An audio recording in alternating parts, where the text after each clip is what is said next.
Welcome, Ames Chamber of Commerce members. This is Drew Camp, Vice President with the Ames Chamber of Commerce, here to do another interview with our state legislators.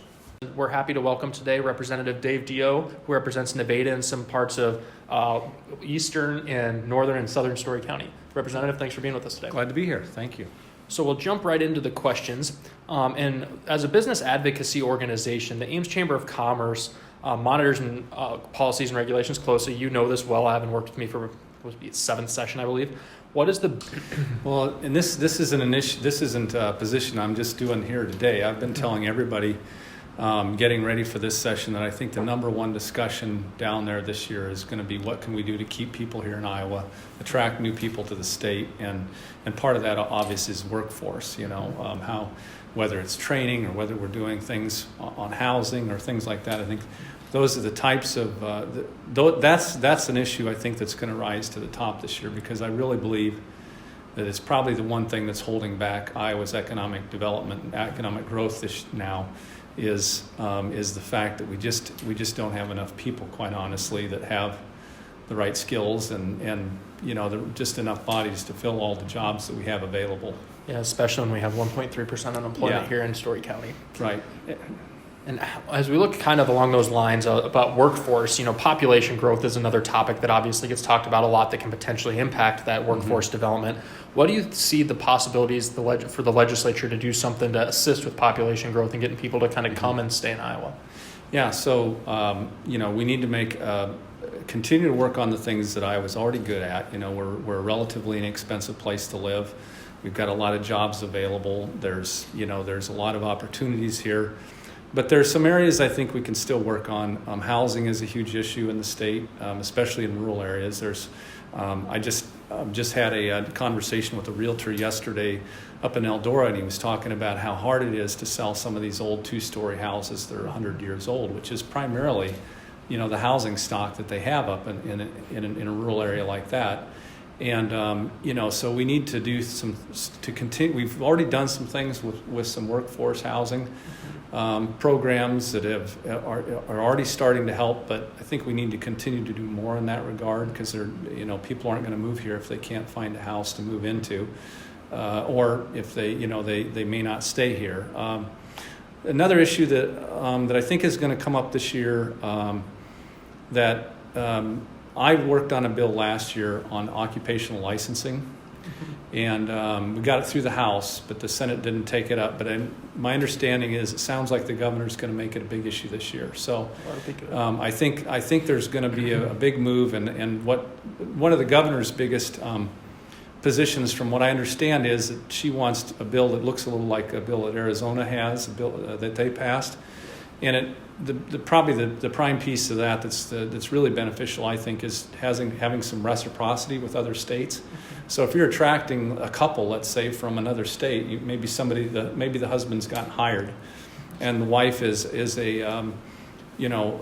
some position that requires a license here in Iowa, but she's not probably going to be too eager to move here if she has to go back and go through a whole bunch of new training and go through a whole new licensing process. If that license we could just have reciprocity, where if you're licensed in another state, you're automatically licensed here in Iowa too, would be, I think, really beneficial to get people to be able to agree to move here, or issues with people are living on the state lines. That could be huge too.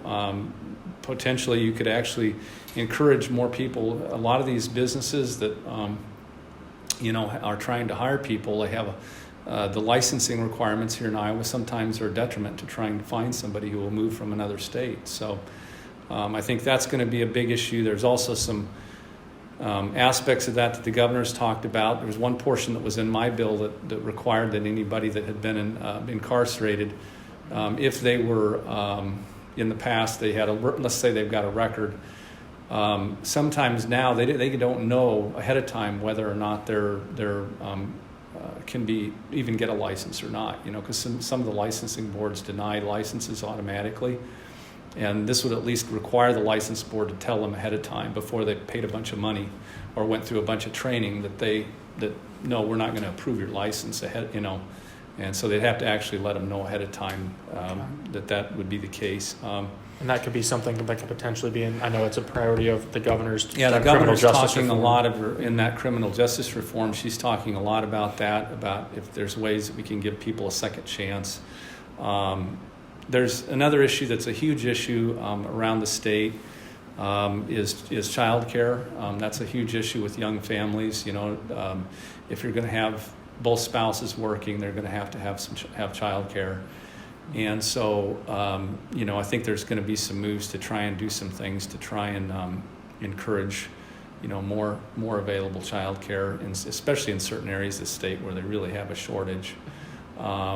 I've heard of, some stories about some really long waiting lists in some places. So if we can address that, I think that would help. Representative Beth Wessel-Krishel, who largely represents the southern part of Ames in her district. Representative Wessel-Krishel, thank you for being with us here today. Thanks for having me. Okay, thank you. So with that, we will jump right into the questions. As a business advocacy organization, the Ames Chamber of Commerce closely monitors state policies and regulations. What is the biggest issue facing the state of Iowa, and how do you propose addressing it? It's a really hard question to answer because there are a lot of issues. I think investing in our youth and investing in kids is probably the biggest issue that I see. We have a child care shortage, and we definitely need to address that child care shortage. We have mental health services issues that everybody is struggling with. Schools, parents, families, businesses are all struggling with those things. So quality, affordable, safe child care is going to be a top priority for me this year. Improving access to mental health services, and this also our education system from pre-K all the way through higher education. Yeah, you should be able to get those done about the first couple of weeks of the session, right? Right. And, again, not a simple answer. Yeah. But I think that those would be my top priorities, yeah. And I do want to note the fact we had our Iowa Chamber Alliance legislative luncheon just yesterday, and we had several legislative leaders and Senator Schneider, so hopefully this can be a bipartisan issue. He's the president of the Senate, a Republican. He actually specifically referenced the importance of addressing the child care cliff. Yeah. So that's the a big cliff issue. effect is a part of it, but actually having quality child care is also another big part of it. If you look at the fact that 8 children have died in child care within the last 18 months, I believe. One of them is the grandson of a constituent of mine, and it's just was a 3-month-old baby. It's just heartbreaking. Yeah, So it breaks your heart to hear things like that. We need to make sure that it's quality and safe child care that everybody has access to. And today I'm fortunate enough to have the longest tenured Senate Republican in the state of Iowa here to interview with us today, Senate President Pro Tem, Senator Jerry Bain. Senator, thanks for being with us here today. It's my pleasure, Drew. I look forward to coming and talking to you. We always I'm enjoy excited about it. Oh, as are we. We always enjoy sitting down and getting to work with you, Senator. As you can imagine, as a business advocacy organization, the Chamber closely monitors state and federal regulations. Obviously, you've worked with me long enough to know that. What is the biggest issue facing the state of Iowa, and how do you propose that we address it? I think that's a great question, and I think really that's going to be the main focus of the whole legislative session. Is I think in addition to the fact that we want to be sure we build on the tax bill that we passed last year, had some triggers in it that are going to affect businesses and their growth. We believe that the tax structure of the state, the regulatory climate of the state, is what really influences business to locate here. And we want to be sure that we're competitive with all the other states in the nation. In fact, we want to give an edge to businesses that come and build in Iowa. So the issue that the state really is going to address, and that's what it goes back to, is how do we attract businesses and how do we make it so that our youngsters can live and grow here in Iowa. That's been a focus of mine for a long, long time. And I was at a forum one time, and I was talking about growth. And somebody hit me up, and they said, "What do you want growth for?" And they kind of chewed me out for talking about programs that would contribute to growth. And I said, because very frankly, I already have a job. So if my children and grandchildren are going to stay in this state, they have to have jobs. Mm-hmm. So we can't just rely on the status quo. We want to be sure that our children and grandchildren have the types of jobs that they want to stay here and take part of. And then they can take advantage of all the great things that the state of Iowa has to offer. I don't know if you've been listening to the ratings, but we just had a place, it was interesting to me, that even in retirement, people talk about where do you want to go and what do you want to do? Mm-hmm. Well, Iowa just came out as being rated the number one place to retire. And they had a plethora of criteria that they used to measure this, but some of the metrics that they used was, for example, safety, crime rates, that sort of thing, and then the amount of money that it takes to live here, the tax structure, all those sorts of things, and the combination of the whole thing put Iowa number one. Interestingly enough, Minnesota number two. Okay. We always like beating our neighboring states. Well, we like beating our neighbor, but I was surprised that Minnesota was even close because it's cold.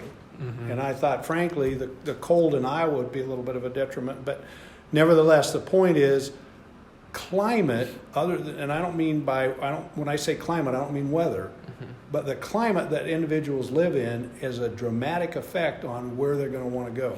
So we believe that's the same thing. So the biggest issue facing the state, and really it kind of, all the rest of the questions that you're going to talk about all go off of this, is how do we encourage the businesses that we already have here to continue to create new jobs? Mm-hmm. And how do we also influence new businesses that want to come to our state? How can we get them to come here?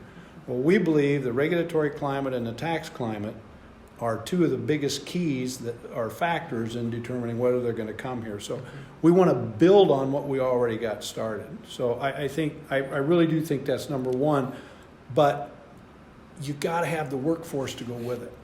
And I think that spills right into some of the other things we're going to talk about. Is I think workforce development is probably the key or one of the biggest factors that is going to limit us in our ability to attract more businesses.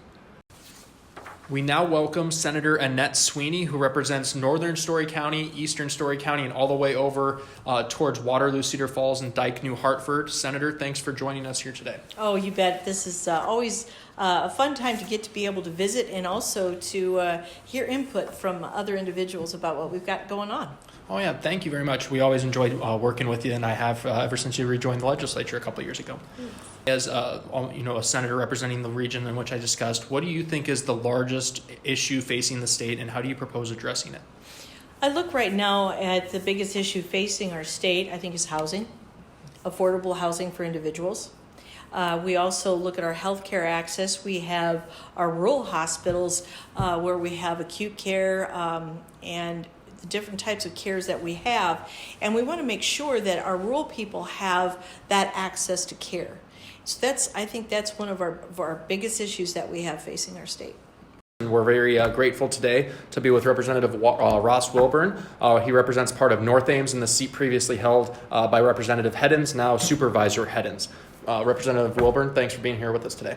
Thank you, and thanks to the viewers out there. It's great to be here. I appreciate the opportunity to speak to chamber members. I look forward to an opportunity to actually sit down with some policy folks or other business members and have a chat to find out what's on their mind. Yeah, and we'll look forward to that coming up about February 28th is when we'll have a legislative luncheon during legislative session. Okay, very good. Kind of jumping right into some of the questions. As a business advocacy organization, the Ames Chamber of Commerce closely monitors state and policies and regulations, as you would expect.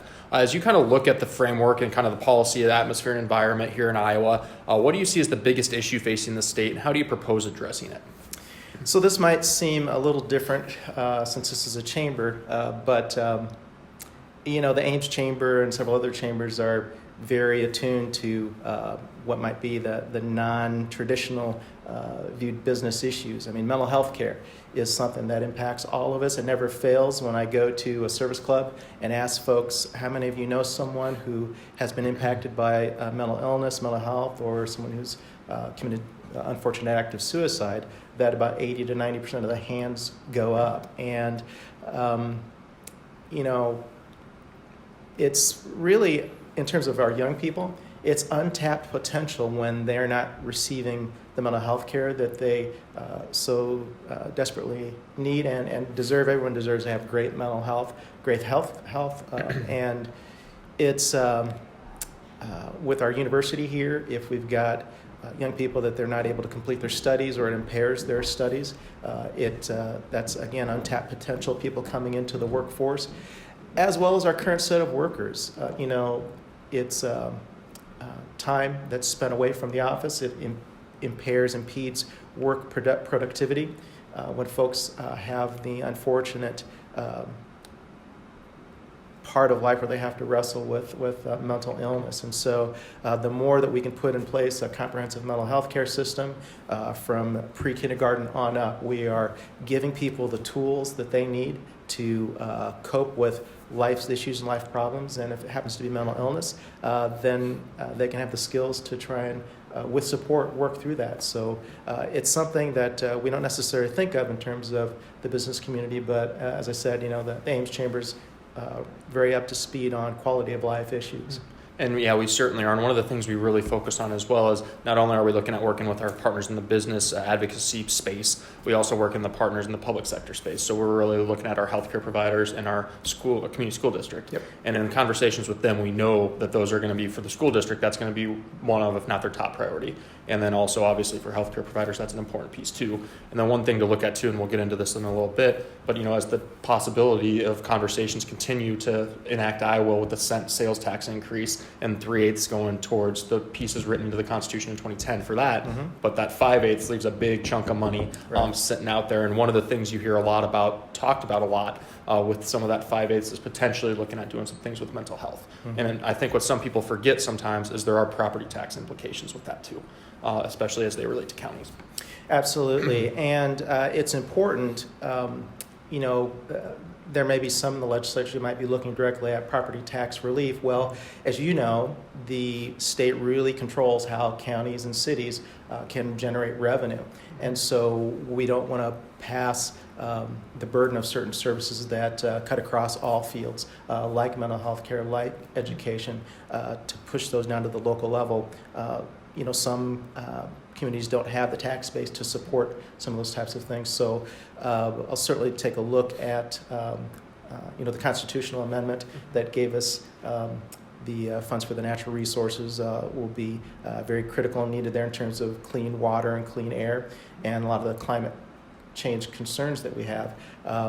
And so there are a lot of ways that we can make an investment with the other portion of that penny, recognizing that sales tax can be a burden for folks with lower income. So there are things that can be done to try and help moderate, mitigate that, but it's certainly something that we need to pay attention to. Thank you, Ames Chamber of Commerce members, for watching. Please do come back and listen to the next audio interviews with our next few questions for our state legislators next week.